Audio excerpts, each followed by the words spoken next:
Ladies and gentlemen, boys and girls, children of all ages, we are back. Be you Clydeside, Stateside, worldwide, it's time to rise up and join us for yet another episode, number 34 now, of the Scottish Falcons show. I, as always, am producer, Scottish psychopath, as I'm known by some, Will the Thrill Waddle.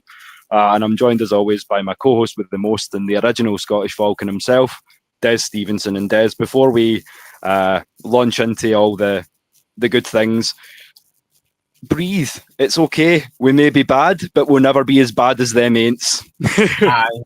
The one thing you missed with the intro was turkey side as well. So if you're standing at the side of your turkey, just about to cut it for Thanksgiving, then enjoy. So yeah, the one thing is we're bad, but we're no the ain'ts, and that's the great thing about the game.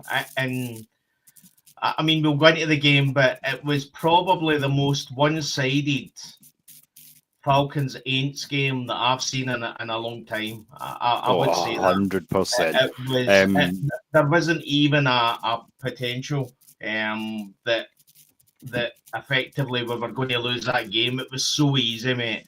It was a walkover, and I mean, as much as we like to laugh earlier on in the season, we were kidding them on that it was going to be a tank year for Arch Manning, and now you're not even getting Arch Manning because it looks like he's gone back to school. So, but before we get into all that, as Des says, and I'd like to reiterate, just a very happy Thanksgiving to all of the Falcons family all across the US, and as we say, a couple of things that we can be thankful for is one, you ask who dat, and we tell you we dat. But my question to you would be, what dat? Because that Saints team is awful. And also, I'm thankful for this defense, Des, because, as I say, I read some nice stats today that said that we have the rookie leader in sacks in Jalen Walker, and number 2 in James Pierce Jr., who is also number 1 in pass rush win percentage. And we also have the rookie leader in interceptions in Xavier Watts. So how can you not be thankful about this defense? As much as the season's been, in a word, underwhelming, you can't dispute that draft class is something else. And this is how I know when you hear all the rumbles, when we went 3-7 and you had a lot of people questioning, like getting rid of the coach, tear it down. I think Terry Fontenot deserves a pass, and I know there's a lot of people who are questioning the fact that he gave Kirk Cousins this massive contract. But if you look back to Raheem Morris talked about when he got interviewed for the Atlanta Falcons job, when he was the interim head coach, his words to after blank was, the plan for us is what we need to do is we need to look to the future and have a veteran quarterback, but then bring in a young quarterback that can take us forward in the future. So who's to say that it wasn't Raheem Morris that what Raheem Morris has probably said to Terry Fontenot, I want the best veteran quarterback that's available. What did Terry Fontenot do? He went out and got Kirk Cousins, who was the best veteran quarterback available. And to get that quarterback, you had to pay the $180 million contract and get him away from Minnesota. So a lot of people are looking at that and saying, well, this is on Terry. The one thing I would say about Terry is he's always had an affinity to listen to his head coach and bring in the players that his head coach want. And effectively, that's what he's done as well. What I would say is I think his scouts are very, very good, and they're picking up on players like Billy Bowman Jr., Xavier Watts, you know what I mean? The Kobe Bryants, the Nick Nashes, all the players that are potentially going to be the future of the team once they move from practice squad and they get a bit of experience. But there's a lot of people that are just want to throw Terry Fontenot under the bus with everything else. And I would agree with you. I mean, there's a lot kind of something that we'll kind of talk more about towards the close of the show, but coaching back office wise, we've not been where we need to be. But as I've said to you a couple of times on the show before, there's like, I would give Ulbrich a pass. I would give Fontenot a pass. Out of those 6 sort of guys from Arthur Blank down, those would not be the 2 that I would single out as the problem guys. And before we continue, I did see that we do have a comment as well from one of the frequent flyers. Good to see you back, Floyd. As I say, it's always good to see the comments coming in for the family before we even get situated. So it's great to see you all watching. What I would say is that effectively we don't expect a big audience today, because probably most of the people in Stateside are sitting at this moment cutting their turkey and eating their Thanksgiving dinner and their pumpkin pie or whatever. Love to taste a pumpkin pie. I would say it when you actually look at a pumpkin, it doesn't look edible. It doesn't look as if it's something you would eat, but seemingly if you get the right pumpkin pie and it's made right, it's delicious. So plus we're obviously up against the NFL games as well, so and let's be fair, it's a great slate tonight. But yeah, I mean, that's something that really takes me back to being a kid, because that used to be a little Halloween tradition. It wouldn't be American style pumpkin pie, but what my mum used to do is she would keep over some of the pumpkin when we scooped them out to carve them, and she'd do pumpkin crumble. Right. So obviously, a pot of like it's. Look, you'll have crumbles in the States. It's like not a full pie casing. It's more like crumbled over the top. But yeah, and having tasted that, that is something that you can add to the list of dishes, because I want to kind of. I think, as I've said to you before, there's one of the problems of going to the States for me is I'm going to come home needing 2 seats, and that's all I can. For me, so obviously we don't celebrate Thanksgiving in the UK. It's an American holiday, but the best way to look at it is we look at Christmas dinner. So for me, Christmas dinner, it was always fancy if I had tiramisu. If I get tiramisu served at the end, it was fancy. When I was really young, and I remember Viennetta came out. Yeah. And I mean, so when Viennetta came out, if anybody's watched and they don't know what Viennetta is, just Google it. When Viennetta came out, it was like this fancy posh advert, and it made Viennetta look as if it was like for the royal family. And they then put it out. It went into all the freezer centres, and when you sat down to that and you got a slice of the Viennetta, you thought you were. I mean, I don't think it was real ice cream. I think it was something, but it's I'm not quite sure what you call it. It was an ice cream flavored thing, but yeah, it was. You felt as if I mean, this was Christmas. Oh my God, it's Christmas. My mommy's getting the Viennetta out. It must be Christmas dinner. So that's the best way. Obviously, in America, it's a pumpkin pie, and I'm more traditional. I think for me, it's an apple pie. I love a real good apple pie, but yeah, whoever is celebrating Thanksgiving, whatever you're eating, I hope you enjoy it, and it's a privilege if you're tuning in to us guys.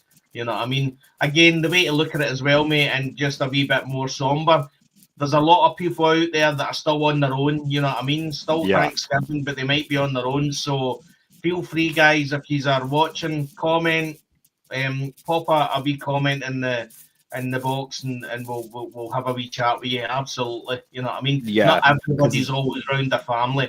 The special forces and the forces in the United States, they're abroad. They're not with their family as well. So, again, thoughts to everybody that's not with their family and Thanksgiving.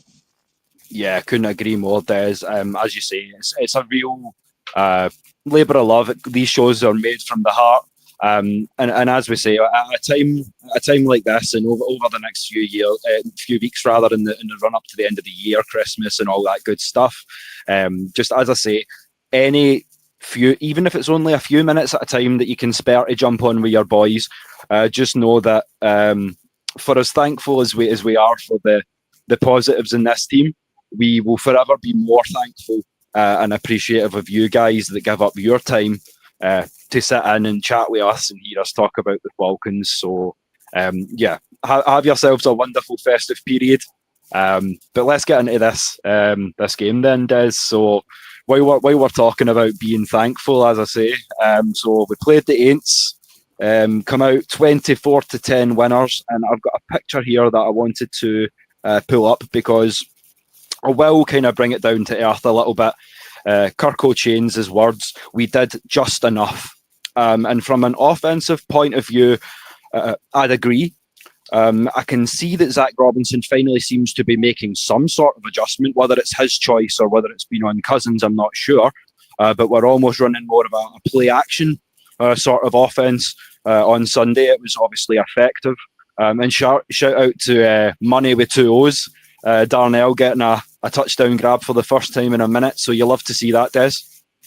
I mean, what I would say is that Kirk Cousins was better than I thought he was going to be. Mm-hmm. I thought the offense was passable, and the fact that effectively Kirk Cousins hasn't played in how long? Obviously, he got a small start the game before, but I thought the offense what I would say is I think the offense looked better in this game than it has been with Michael Penix. But again, that's the discussion with the under center and the pistol and the shotgun. And again, Zach Robinson has said a lot of things about how Kirk Cousins is better under center, but effectively with Penix, it's a lot of pistol. So, but under center, the way he ran the offense. And this is what I keep on saying when I call out all the people that are questioning Michael Penix Jr. and I say that he's effectively doing an offense for a veteran, and then when he gets the veteran in, he goes back to basics, which is the way he should be playing when he's got Michael Penix in there. Now, this is where the issue falls. But what I would say is give Kirk Cousins his due. That touchdown show to Darnell Mooney, I think it was phenomenal. And he showed that he's still got the arm strength there. Now, with Michael Penix Jr., we're looking at the possibility it's going to be a full, potentially 9 to 12 months recovery time. I think he's having surgery this week or the start of next week. So he's getting surgery quickly. And it's going to be 9 to 12 months recovery. So there's a possibility that we start next year without Michael Penix as quarterback. Because you've got to remember he's 24 just now. He'll be probably 25 next year. He's still a young quarterback. The last thing you want to do is rush him back, cause any more injuries, and effectively you could cost him his career. So I would definitely agree with that. But what I can't remember if it was yourself I was saying to, Des, but I don't think we could do too much worse than maybe seeing what Cleveland's QB situation's like. We know Shedeur Sanders wasn't fantastic in his debut. We know that Dylan Gabriel isn't quite what Cleveland were looking for, but he has a high-level pedigree coming out of Oregon. So, I mean, if Cleveland are shopping a QB in the offseason, I wouldn't mind picking up a Dylan Gabriel or a Shedeur Sanders to back up Mike Penix. But, I mean, it's a question that I'll pose to you, and I'll even do it in musical form because I've got it teased appropriately tonight. But yeah, we will ask whether or not we truly still believe in Mike Penix, because as I say, not only is his season over this year, but essentially if you take into account his 2 years at Indiana, his 2 years at Washington, and now his 2 years as a Falcon, 5 season-ending injuries in 6 years. But as you say, he's still a young quarterback. So what we need to be doing is giving him the bounce back time that he needs to try and obviously get back 100%. And Floyd's agreeing with us. He's just saying we're right about that. But yeah, you can't rush him back. But as I say, there's nothing wrong with a Dylan Gabriel. He's maybe not suited to a Cleveland scheme, but I mean, if you're playing under center, he's not the biggest quarterback, but having that extra second or two, if you're working out a pistol, I don't know. I think that Kirk Cousins needs to. I mean, I don't think he's got an ego, but at some point in his career, he needs to sign a team-friendly contract. Maybe it's only a year contract, but I think next year it's going to be 47 million cap hit, which is just ridiculous. The contract was always for 2 years, and I don't know if you remember, Will, but before the start of the season, I did say quite specifically, and I mean 3 or 4 times, that I didn't think that we had seen the last of Kirk Cousins and an Atlanta team. Did I say it? And that was the fact that there was a lot of, you had to, whatever you say about Michael Penix Jr., the injury history was there, and it is there, and that is going to be a problem. If you're, again, I mean, the next few games could be an easier slot of games. And there's a possibility we might actually get back to 507-7, but if we get there, I think, and we'll talk about it later, I think the coaching staff will stay. I just don't think Blank wants to continue to rip things up after 1 or 2 years. But if that doesn't happen and you do then bring in a new coaching staff, the question is, do they stick with Michael Penix Jr. with injury issues? What I would say is the first half in the Carolina game, it was phenomenal. And again, that's just Atlanta Falcons for you. You get probably your QB starts to show the best that he can be in the first half, and then gets injured in the second half. And he's out for 9 to 12 months. That's just Atlanta Falcons for you. And that's the thing, Des. That's the thing, as you say, he's got the arm strength, he's got the arm talent, and at flashes this season, he showed some truly wonderful throws. But at the same time, I feel like he's almost hamstrung by this coaching staff because we are making him force the ball 30 and 40 yards downfield. I mean, I know and you know that he can do it, but at the same time, to develop him the right way, I feel like we need to be putting him in a more rookie-friendly offense. And when you're talking about the quarterback position, how much more rookie-friendly can you be than having the best 1-2 punch at running back in the league? But we won't use them.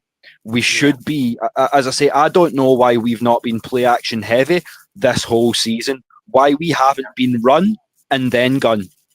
Because we need teams. I almost feel like, I don't know if you're hearing this narrative too, Des, but I feel like a lot of teams are disrespecting us now and going, maybe Bijan wasn't the guy we thought he was, and I'm like, and personally, I disagree. You know well my feelings about Bijan Robinson, and his athletic prowess, his speed, horizontally rather than vertically. He's not a true speed demon, but in and out of his cuts, he's second to none. But again, you need to use the chess pieces accordingly, don't you? Well, I mean, so I'll take an example, right? Look at D. Alford last year in Jimmy Lake's defensive scheme. It was horrendous. Literally, the start of this, at the pre-season, a lot of fans were effectively saying that he wasn't going to make the team. He was going to get cut. And then you watch him, and he's been passable this season, and good in some games. But against the Aints, it was phenomenal. It was, it looked as if somebody had gave him something. It was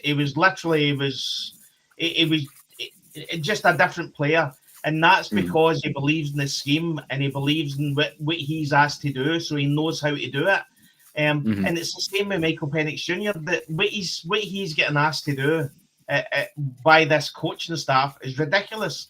And then when a veteran quarterback who's played 200 odd, 300, 200 odd games comes into the lineup, you literally make it easier for him. It's not a coincidence that Tyler Algier and Bijan was used more against the Aints than they have been used. This is why I seen a good thing on Twitter the other day, and it talked about how it's all good having great players, but if you get great players with an average coach, it doesn't nothing works. You know what I mean? You know what I mean? And that's where I'm at the moment. And to be fair, the Aints game was an easy game, but don't be fooled by this coaching staff. That's the thing I would say as well. Like the ability this year to snatch defeat from the jaws of victory has been quite startling, to be completely honest. So it's been one of those years where if we can find a way to do it wrong, we may just go out and do that. But with that being said, like some of the problems that some of the fans had with the team coming into the year seem to be proven to not be as problematic as we thought. I mean, I'll go on and do a couple of special shout outs in just a minute. But one thing that caught my eye is that Brandon Dorlus is now up to 6 career sacks. He got 1.5 against New Orleans. People are obviously saying that we lack a bit of size, a bit of beef in the interior defensive line. But I mean, the sacks are still coming because our edges are so dynamic. Fourth round pick as well. You know what I mean? He was a 4th round pick. So effectively, he's a rookie. He hardly played last year. He was injured, wasn't he? Yeah, he was. Yeah. So effectively, this is his rookie year. So what I would say is that for the first time in Atlanta history, we went 4 games where we've sacked the quarterback at least 5 times. You know what I mean? The defense is phenomenal. We've got young, hungry players. I always said that TJ Watt was never ever a rookie. Even in his first year, he was never a rookie. He played like a veteran. And James Pierce Jr. is he's a monster. Jalen Walker is a monster. And Xavier Watts is just a ball hawk. You know what I mean? Who'd have thought that effectively you go into the safety position and you look at Jesse Bates and Xavier Watts, and you can effectively say that Xavier Watts has been the better player over Jesse Bates. And Jesse Bates is one of the best safeties in this league. And Xavier Watts is effectively, if not as good, as playing better. So and this is their first season. The first season for any rookie should be about trying to adapt to the speed and the velocity of the game. Yep. Jalen Walker and James Pierce Jr. don't have any issues with the speed and the velocity of the game. You know what I mean? No. So it, again, shout out to Terry Fontenot. You know what I mean? Yeah. What I would say is that effectively this isn't just this year. This is the last couple of years. You know what I mean? That he's built up this defense. And I mean, we're the number 2, I think, in the NFL. Yeah, we took a slide off. We did take a slide off. After the Colts game, we were down to 17th. But we're back up in the mix now. As I say, and especially when you're talking about rookie numbers, we've really proved that by letting Terry cook, and this is why I feel like he's not the problem guy. I feel like the process, it's not been a quick process. I mean, it's taken us 4 years of draft classes to get into this position. But I mean, when they're healthy, look at the O-line. The O-line's there. Even with, like, I know some people didn't like double dipping with Caleb and with Chris, and I know some people are even talking about shipping Lindstrom on, which for my money would be stupid. The best interior offensive lineman in the league, so it's not the choice I'd make. Listen. I went on on X and seen somebody mentioning about a possible Bijan Robinson trade. I mean, the garbage that's out there is, there's just some garbage out there. That's not what I mean. Literally, Bijan Robinson is going to. He's right. Probably for the next 6-7 years, he's going to be an Atlanta Falcons fan, Atlanta Falcons player. Barring injury, whatever, he's going to be with the Atlanta Falcons. He's a one-team player, and I think he would like that to be as well. All we need is, as they always say, defense wins championships. The problem we've got is that at some points this year, probably a lot of points this year, the offense have just not been able to get out their own way. And again, that's on the head coach and the offensive coordinator. Yeah, and that's one thing that has been an issue again and again this season, Des, is the fact that if the defense is there, the offense lays an egg. If the offense happens to turn up, the defense is worn out, or the special teams make mistakes. We never seem to arrive and play all three phases of a game. But that was one thing I was going to say, and that kind of can move us on into the sort of special mentions from the weekend. But first off, I'm going to pull up another thing that has been a problem all year, but it may just be the case now where we have fixed it, Des, and that's the kicking situation. Because I've got the photos here. 2 seconds. When you're talking about Zane Gonzalez, he was 3 for 3 on field goals, including a 56-yarder. He also got that extra point as well, and was able to be crowned NFC Special Teams Player of the Week.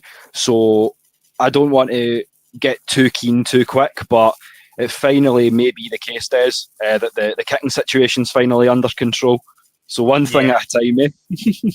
and again, that it showed. You could see that effectively Raheem Morris was making decisions based on how good his kicker could be. Whereas before Koo and Pacquiao, the issue we had is that it would maybe be a 50-yard kick and we'd punt it. You know what I mean? So he game is due. He's come in and he done well at Washington last year. He played a playoff game, and everything went well. I don't know why Washington released him. You know what I mean? Yeah. And again, I don't know why, if he was available at the start of the season, why Atlanta Falcons didn't pick him up as well and put them maybe on the practice squad. It only took us what, 7, 8, 9 games to effectively finally get a decent kicker. Again, Koo was never ever going to work.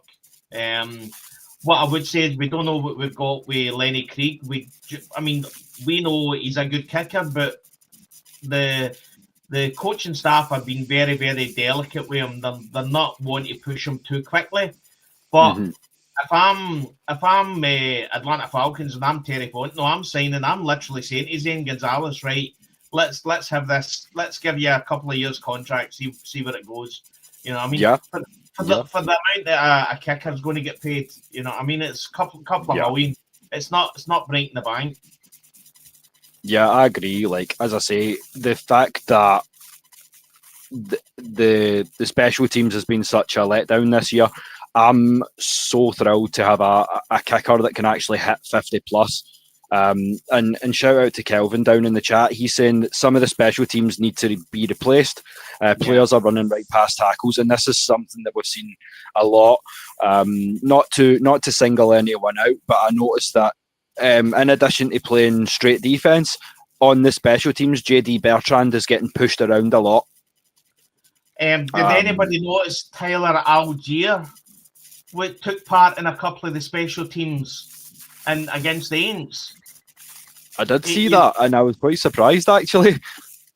So, and I'm thinking to myself, was Troy Anderson not injured on special teams? So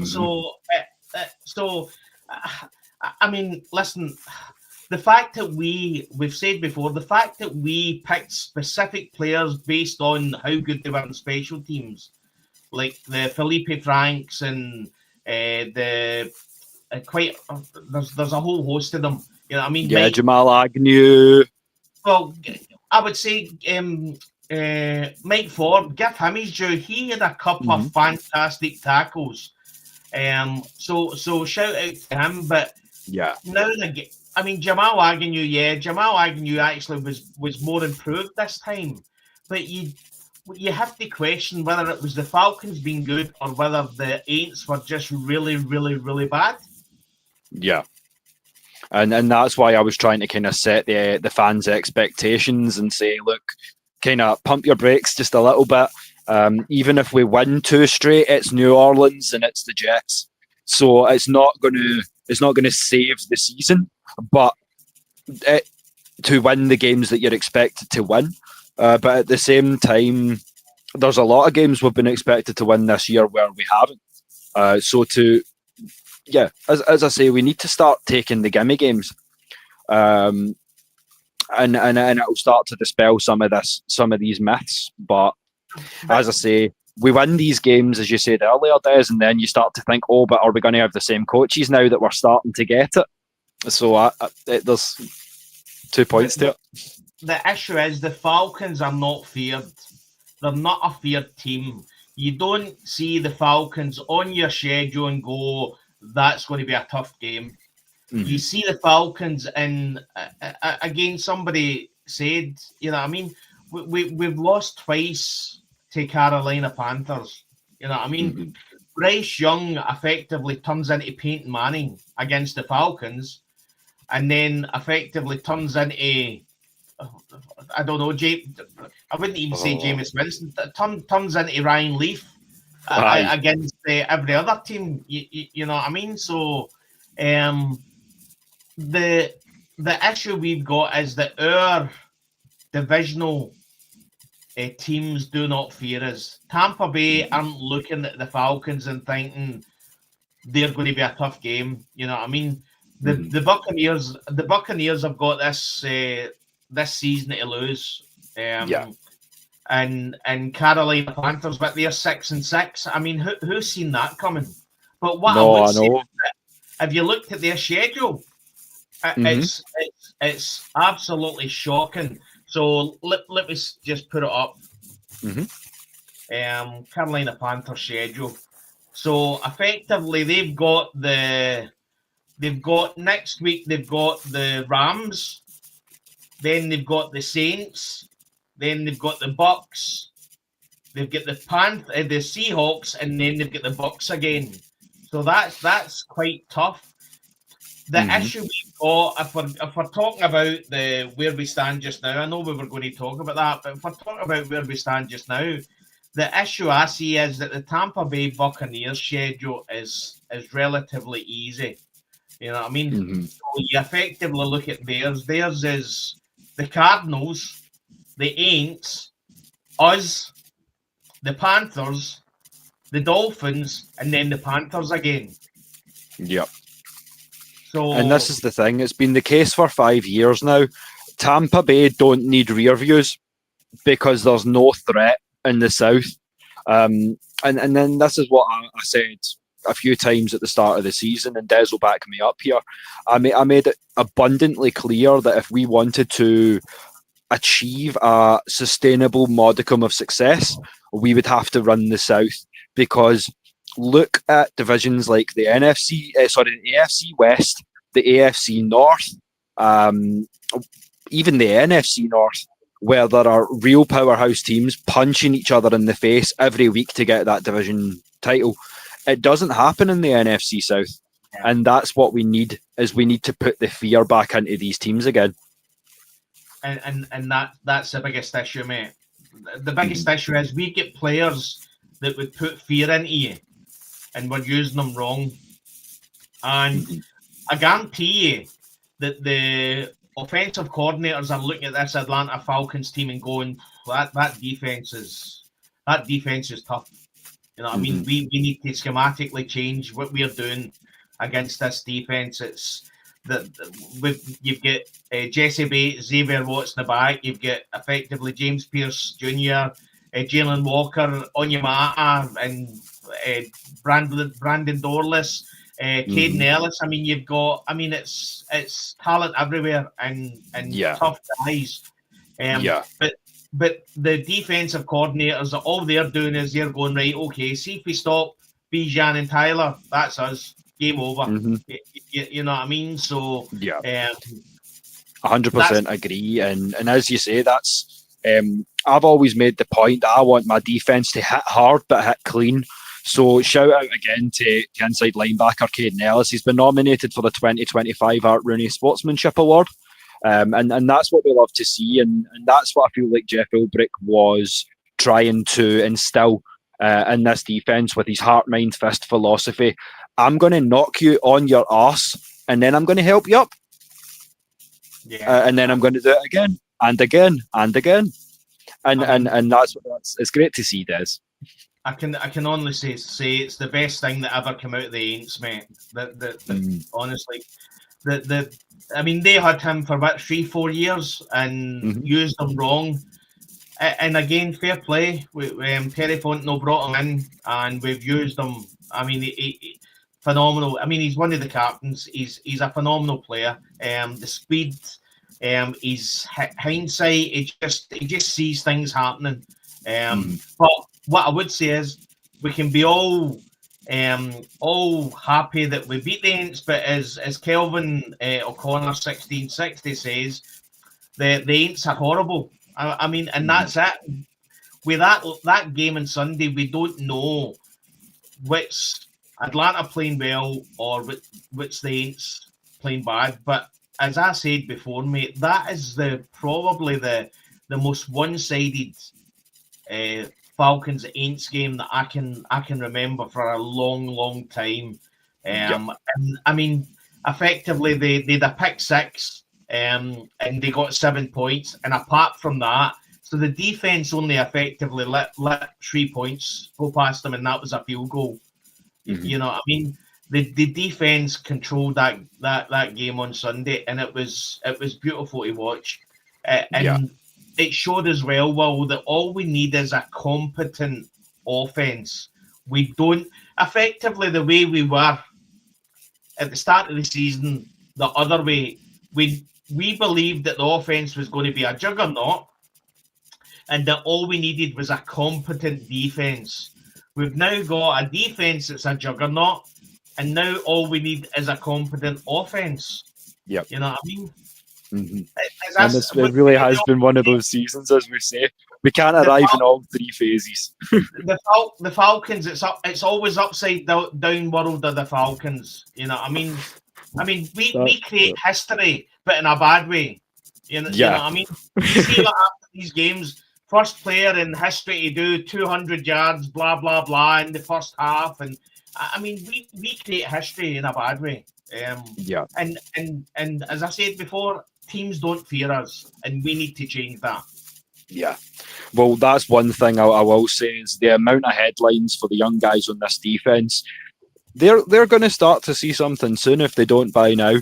But as we've said since the off season, we trusted the process. We let Terry cook, and taking Jack Nelson out of the equation, who's not quite ready.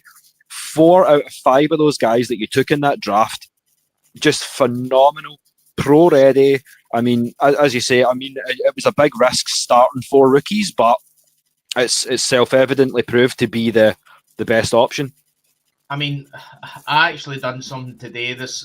Somebody put up a post and said that we land on Mars and we go into one of the caves, and there's four words written in that cave.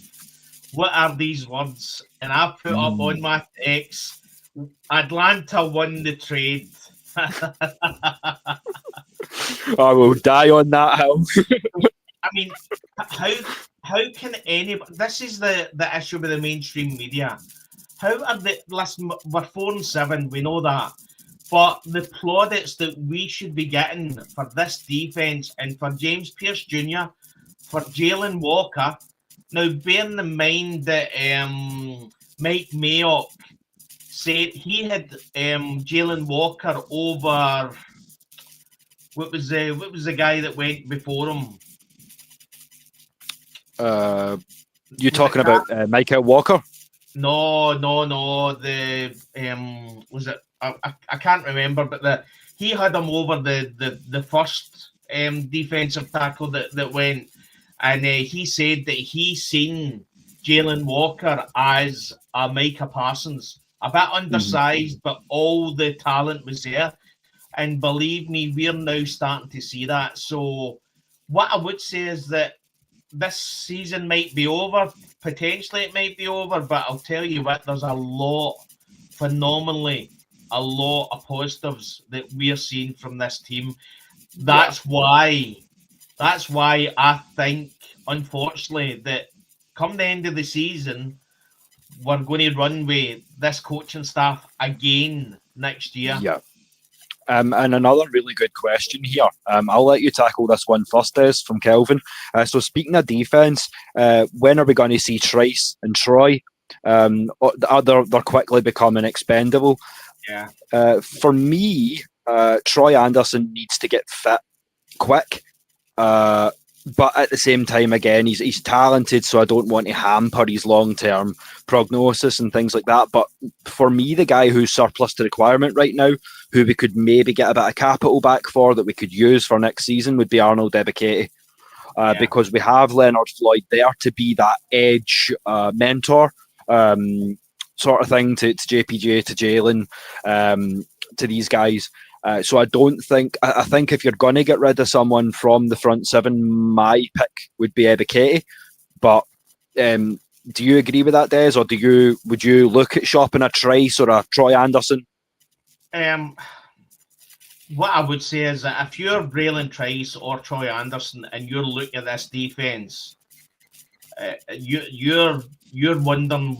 I mean, you're looking at this and you're wondering if you're going to get back into this team. You know, I mean, Braylon Trice, I think probably potentially could, but what I would say is Troy Anderson's a great linebacker, but him and Caden Ellis, it was always going to be the speed and everything, but the problem you've got with Troy Anderson is he can't stay healthy, so you can't build around that. You can build around Caden Ellis, but you just can't build around Troy Anderson. If I'm Atlanta Falcons, I'm letting him go at the end of the season, to be honest. Try and get some capital, but you've effectively waited 2 years injury.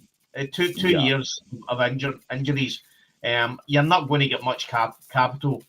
Braylon Trice, I liked what I seen from Braylon Trice. I thought he played really well when we did see him, and I think as a rotational guy, I think he would be great. So I think out of them, Ebiketie, I think his contract is. I think next year he'll get quite a bit of cash. So yeah, and to be honest, I never ever thought I'd say this, but we're at a position where we could let one of our better defensive tackles go, and not worry about it. You know what I mean? So, you there, Will? No, Will's away. Right, let's have a wee look at the questions. So, Troy or Ebiketie? Yeah, absolutely, Floyd. I'm going to actually look at over the cap and see what Ebiketie's contract is sitting at. I think it's like $7 million next year. Let me just see. Ebiketie. No, he's not there. But this year he's showing. So he's paid $2 million this year, so that's not bad actually for a rotational guy. What I would say is that if you look at the defense and what we've done in the last couple of years, I honestly believe that the coaching staff is going to probably get another year back. I think they'll probably allow it to go for another year. But I think the positives from my point of view is the fact that I think that that Terry Fontenot is effectively going to get another year as well, and I'm happy with that. I think a lot of his drafts have been questioned, but when you look back, I think Bijan's been a complete hit. Tyler Algier was a 5th round pick. He's been a hit. There's obviously been issues. Again, the defense was abysmal the last couple of years, and you could see that what he's done and he's built up over the last few years. And this draft has been phenomenal. I mean, we only had 5 picks, and we effectively got 4 starters out of 5 picks. You then look at the undrafted free agents. We've got Kobe Bryant, who effectively is now starting to play. We've not seen Nick Nash, but there's some phenomenal players there that we can put our future on. Right, let's move on. So again, Floyd's got whatever trade they do, it will improve the team. Do it, yeah, absolutely. As I say, for Troy Anderson, the biggest issue is the fact that he's just injury prone. He's major injury prone. And effectively the same question that's going to come up for Michael Penix Jr. Michael Penix Jr., I think it's 3 or 4 years where he's had season-ending injuries. So it's going to come a point where you can't put your offense or you can't put your team on a QB that's effectively injury prone. On Michael Penix Jr., I think the biggest issue is the fact that if they do move on from the coaching staff, it's a question of what exactly do they do with Michael Penix Jr. If you're coming in as a head coach for the Falcons and you've got effectively an injury-prone quarterback, you're going to look and say, well, what do we do? Do we go to the draft? Do we trade somebody? But the issue you've got in the NFL is there's a whole lot of really, really good QBs, but there's quite a lot of average QBs. So and that's the issue we've got. If I'm Terry Fontenot, I'm sitting down with Kirk Cousins and asking him to sign a team-friendly deal. He's made nearly over $300 million with all the teams he's played for. He's effectively been paid. It'll be paid $180 million on this contract, I think. Now that's the contract. I think he's been paid 110, which is guaranteed. So effectively, in half a season, he's walked away with $110 million. So it comes a point where Terry Fontenot has to say to him, listen, guys, listen, Kirk, it's comes a time where your family's happy in Atlanta, your wife's from Atlanta, comes a time where effectively you need to sign a team-friendly contract. And then we might go into the season, next season, starting with Kirk Cousins, and then allow Michael Penix Jr. to come back. But what I would say is that if you've got Michael Penix Jr. as your main quarterback, you're going to have a good or a really good backup quarterback and veteran quarterback if you're going to take the chance with Michael Penix Jr. So that's where we stand. What I would say is, guys, I'm going to wrap it up. It looks as if Wolves obviously get major issues, and I can't talk for another 45 minutes. So we're going to wrap this up. Remember, on Saturday, we'll be here at 8:30 UK time, which is 3:30 Atlanta time. So tune in then. We'll talk a wee bit more about the Jets game. And, oh, here he comes. Here he's back. Hello, guys. I'll be back. Yeah, I was about to wrap up because I just assumed that you were off. No, I offer my sincere apologies to the chat. I was able to get it sorted just in enough time there, so we can give you another wee 10 or 20 minutes before we close it out there, guys. So sorry again. Where did we get to this? Yeah, I was just talking about the Kirk Cousins and him signing a team-friendly deal, mate. So, right. Well, yeah, I'd agree with that, because remember the point I made when we got rid of Grady Jarrett was he had the option to sign something that worked a little bit more for all parties, and he wanted to get those last extra couple of mil before he rode off into the sunset. I'm not going to say to him, given where we were sort of 2 seasons ago into 1 season ago, I can't say I blame him for wanting to get that bag. But as I say, like, there comes a point where, especially as an older QB, you're serving as a bridge player.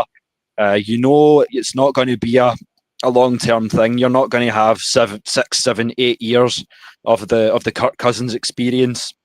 So I think that he needs to. Plus, look at the top 10 earners all time. I think Kirk Cousins is well in the number 9 or 8 or something now. Yeah. So Kirk Cousins, all in all, has made $293 million. So there you have it. His cap hit next year with the Falcons will be $57.5 million with a base salary of $35 million. So that's that would be effectively 19.2% of the cap at $57.5 million. So we can't carry that. And that's what I'm saying. His wife's from Atlanta. I'm pretty sure she would love to finish, for him to finish his career there. Effectively, the teams have showed, whatever he does this season, the teams have showed that they don't believe that Kirk Cousins is a quarterback that you build your franchise with. He's too old. He's a bridge quarterback now. He's at that point. So why not be a bridge quarterback here, starting next year, and effectively do another year with the team, hit over your 300 million for the year for your career, and then you jump off into the distance and count your money. That's it. Like, I mean, he's got a great mind for the game. Like, hearing him speak about it, there's no reason why there's not some opportunities for coaching, for pass game coordination or things in his future. So, I mean, the ability to make money doesn't just stop with his throwing arm. So I would 100% agree with you. He has to kind of not rest on his laurels and go, nah, I've reached a point in my career where I want to be here for Mike to obviously give him some solidarity, if that narrative is true. Because I did find myself questioning that, obviously, because of what Penix had said. But at the same time, I needed Kirk to double down for my money and go, no, I'm going to be the guy you essentially brought me in here to be. You didn't bring me in here to revive my career. You didn't bring me in here to be an Aaron Rodgers or Russell Wilson or someone of that ilk, even a Joe Flacco to a certain extent. But the question is whether or not he's going to do it, because with the limited sample size, the injuries as well that have hampered him over the last few years, I don't see us, and obviously the sheer amount of money, I don't see us being able to ship that contract out. To be quite honest, I don't see. Yeah, but see if I'm Kirk Cousins, I'm going to say to you, I would sit down with Atlanta and say, listen, I'm going to finish the season with you guys. I'm going to show you that I'm worth keeping next year. And then at that point, it's your decision. What are you doing? Are you going to stick with me for a wee while? Because bear in mind that long term, it was always going to be that Michael Penix was going to be sitting for so long. Now, he's effectively going to be out for 9 to 12 months. And at that point, it's not after 12 months he just doesn't bounce back and then everything's fine. He's going to have a period of easing in. So if I'm Kirk Cousins, I'm saying, listen, I'll sign the contract, right? I'm starting the season as number 1 QB, and I'm going to make sure that nobody moves me. I'm going to make sure that I'll show you what happens when I'm injury free. and effectively the injury that I got with against the Aints last year was the reason why the season went downhill. You know what I mean? Yeah. That's what I would be saying. Yeah, I'd agree. And as you say, there's kind of two ways you can look at it, because now we've essentially circled back full circle to a position where we thought we were going to be in the first place. So again, as I said earlier in the show, there's nothing to stop you bringing in for the right money a serviceable QB3, a Dylan Gabriel, the kid that used to play in San Fran, a Trey Lance, someone like that. Jones. Yeah, or Lance. Mac Jones. Yeah. Someone like that to maybe be a serviceable QB3, to where, because they say you've got two QBs, you've got none, but I feel like in a situation as unique as ours. But again, you can look at the injury in two lights. You can say, yeah, it's five injuries in 6 years, or you can say, well, he knows what it's like to fight back from those injuries, because he was still able to get to a point where he was taken 8th overall. So he's obviously shown that he can bounce back, still play at a high level. And it's at Washington. It's not like it's like North Dakota State he was playing at or something like that. So, I mean, I feel.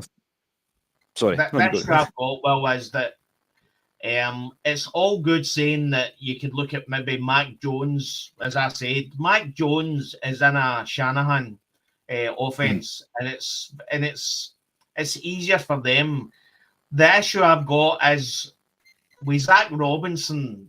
You can't just bring in like a Mac Jones, pop him into that offense, and it's going to work, because it's it's just so disjointed. There's so much. Listen, if he done the offense the way he does the offense against the Aints, then that offense actually worked. It was presentable. It worked. And mostly it was under center, which is just ridiculous. It's just crazy. It's mind blowing. And then you have Michael Penix and pistol most of the time. So it's effectively what offense and what offense scheme is Zach Robinson going to call? And that's the biggest issue. It's not an offense. It's not a Shanahan offense or a McVay offense that you can just walk into and you're straight into it. You know what I mean? There's enough. What I would say is there's enough really, really good QBs out there that effectively in the right scheme could be passable and could effectively be decent for your franchise.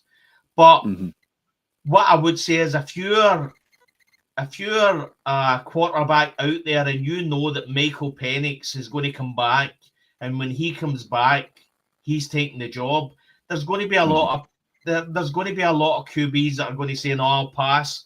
I'll maybe try this team. There's a chance that I actually start on this team and I can keep. There's nobody behind me that's going to take my job if I struggle the first few weeks. Whereas that could happen in Atlanta. And I mean, and I have seen some people talking about potentially drafting a quarterback. One that I do like the look of, and shout out to Auntie Pam because he's the QB for the Georgia Tech Yellow Jackets, is Haynes King. I feel like he's pro ready. I feel like he can run a play action scheme very, very well. My caveat to that, though, is that he's probably going to be a first round talent, and we don't have a first round pick. So to get a Haynes King, you'd have to give something up to get back into the mix, and that's where things start to get a bit dicey again. Mate, see, to be honest, mate, see before Sunday, when I thought that we were going to effectively get the old Kirk Cousins we've seen in the second half against the Panthers, I actually said, why don't we just go and fucking sign Desmond Ridder back? I would happily have went with Desmond Ridder on Sunday, mate. Desmond Ridder wasn't a bad quarterback. He was he was through in at the wrong time and he made some bad mistakes. But if you go back and watch some of his throws, some of his passes, there was some decent, really, really good quarterback play there. Effectively, Desmond Ridder goes down in Atlanta Falcons history the same way as Vic Beasley goes down in the Atlanta Falcons history, as if he was a complete bomb. He wasn't a complete bomb. He wasn't a top echelon QB, but he was passable. He was all right. It wasn't too bad. We won games with him. We lost games. He was right in that mix of QB2s, in my opinion. I feel like he was right in that sort of... I'm not saying he was the best QB2 in the league, but he was probably top 10, top 12. He was definitely good to have. And you know what? See, thinking about the offense that he's going back into in Minnesota now that he's back on their practice squad, with the weapons that he's got to throw to, especially with, Justin Jefferson. I feel like he could make me look like a good QB. So it's like... But yeah, we'll see. We'll see where it goes. But shout out to Anthony White down in the comments as well. He's saying if the Falcons have a second or a third, Haynes King can probably be had. I feel like it's something, like, as I say, it's definitely something to think about. But if you're gonna, it all depends. With the last few issues Des and I have raised, it depends how much Kirk actually wants in his pocket. It's going to depend on whether it's going to be neither 9 months or 12 for Mike. But yeah, if you're talking about a round 3 QB, provided we use round 2 maybe on a nose or maybe another corner, I wouldn't be against a Haynes King in round 3. I think that the issue we've got, mate, is that if Michael Penix is going to come back, you're going to need a veteran quarterback behind him. You can't have a rookie quarterback sitting behind him. That's fair.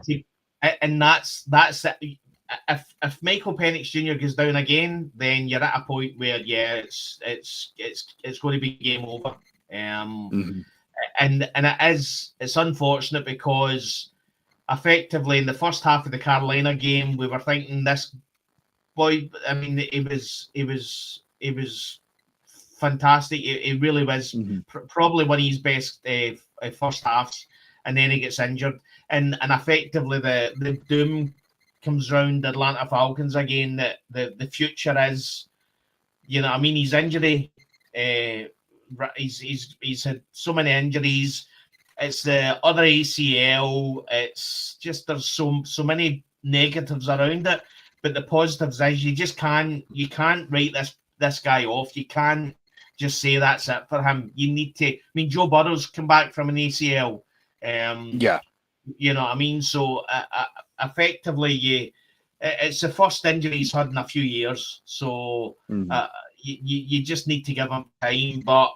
What you do then need to do is you need to go out and maybe look at a Jameis Winston or, as you say, a Dylan Gabriel, somebody, or if Kirk Cousins does stay and say and decides he's going to take a team-friendly contract for a year, then Kirk Cousins, and then it's all a case of Kirk Cousins says to Mike Penix, listen, if you want in this team, you need to get me out of the team because I'm going to be balling. And then there's competition, friendly competition there. You know what I mean? But it's all about effectively Michael Penix has to move Kirk Cousins out the way. You know what I mean? Because let's be fair to Kirk Cousins, it was an injury that caused all the issues with this. You know what I mean? Yeah. And then we wrote him off. To be honest, if you look at training camp, Kirk Cousins looked really, really good in training camp. You know what I mean? So he did. And to be honest, I keep on saying you can't say how good they were against the Aints because it's the Aints. The Aints were woeful.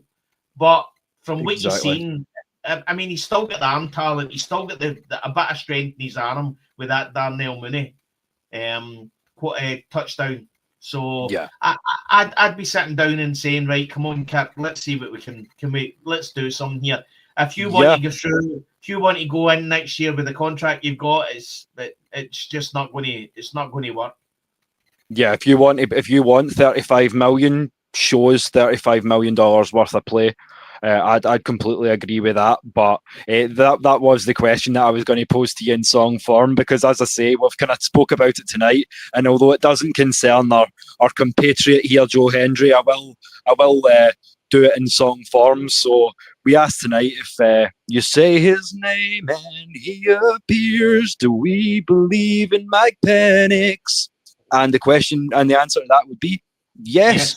But ask us again at the start in the off season, and the answer may be slightly different depending on what happens. But as I say, you're just going to have to keep it here with your boys, and we'll break it all down for you, the good, the bad, and the ugly of it all. But yeah, as I say, we'll get more in depth into the Jets game upcoming this weekend on Saturday at the same time. So, as we say, be here or be square. But yeah, in closing, as I say, we always like to do a little. Sorry about that. A little bit of Q&A. So if you do have any last minute questions for Des and I just before we wrap it up, now would be the time to drop it. But I mean, as I say, it's this weekend for me, Des. It's going to be another one of those ones where if we lose, it's going to be a despicable loss, and if we win, we won't get the credit. Similarly to the Saints game, because we're playing in New York Jets. So I feel like our next test. I mean, I'm pretty sure we still have the Rams to play as well. So that'll be more. That'll be more of a real sort of measure of where we are to kind of close the season out for me. But yeah, as I say, if we're looking at a season that's effectively over, all I want to do is sweep the Aints, because at least that's one small pleasure that we can take. I mean, I don't think. I mean, this is how I get really upset when you see. Bryce Young, how well he played against us. I mean, effectively the Aints beat the Panthers. The Panthers beat us, and we destroyed the Aints. I mean, it's just the upside down world of the Atlanta Falcons. What can you say? Yep. Look at if you don't. You've got to laugh about it, Des. That's it. What I would say is, if we want to know whether the season's over or not, there's only one season where we could look, and that's 2023. Because after week 12 in the 2023 NFC South, the Tampa Bay Buccaneers was 4-7. And then went on a 5-1 run and won the NFC South with a 9-8 record. Now, so it is possible. Do I think we're going to do it? No, absolutely not, because we'll probably go in and lose to the Jets on Sunday, because that's what we do. We've then got the Seahawks after that, which is going to be a tough game.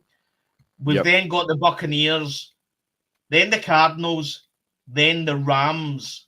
So effectively, we've got what you would say, effectively 3 playoff teams in our last games: Seahawks, the Falcons, and the Rams. You know what I mean? Yep. So that just means that we'd be left with one big question to throw back out there to the fans and the people watching, and that would be Atlanta Falcons. There's not many games to go left, so if you want to make something out of this season, show me who you want to be. Where do we want to go with this year? So that's what I would ask.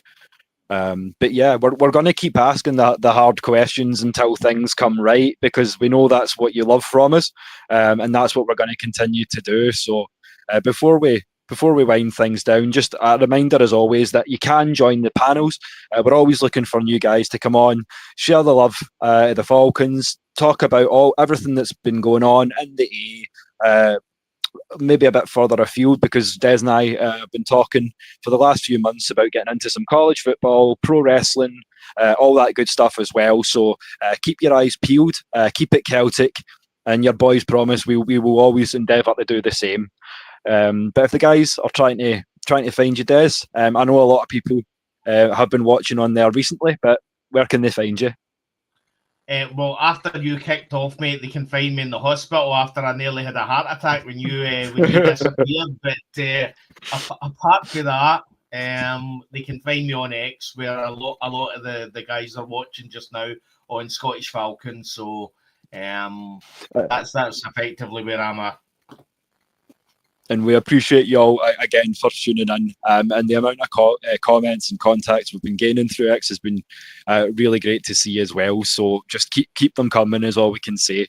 And if you're looking for me, assuming my internet's working and I can actually get on with you, then you'll find me at Will the Thriller and everything. So as I say, keep your eyes peeled on Facebook, on Twitter, all that good stuff, because there's a lot of really cool plans in the pipeline pertaining to the Scottish Falcons channel. So, as I say, this is just the first season of many days. So, it's a pleasure as always to have you on with me, my brother. No problem. It's always a pleasure, mate. And I've got to say, shout out to everybody. I mean, it's Thanksgiving, and we've had some fantastic numbers in watching us. So hopefully your turkey's moist and your pumpkin pie's delicious. When it's like Kevin, you're making me jealous. I almost want to throw an extra celebration in there just so we can get some scran, as we would say in Scotland. So if we're coming over towards the tail end of a season one time, just be sure to put your boys aside a couple of plates. I mean, what I would say is I'm desperate to taste. You hear is it coloured greens or coloured greens? Yeah, coloured greens. You hear people talk about coloured greens, and I'm like, I would love. I don't know what exactly it is, but it just sounds. It's like the way they make it or something. It just sounds amazing. It sounds great, but I've been warned from certain people in the south. Don't do what Kamala Harris done. Don't make your coloured greens in the bath. That's not the done thing. Apparently, or so I've been told. But I digress. But as I say, we will see you guys again same time on Saturday. But until then, as always, remember that Des and I, we love our ATL. And before we once again wish good night to our family in America, all you dirty birds that watch us, we would remind you as always that pain is international, but so is passion. Enjoy the rest of your Thanksgiving. We'll give you your evening back, and we will see you on Saturday. Guys. Bye, guys. Bye.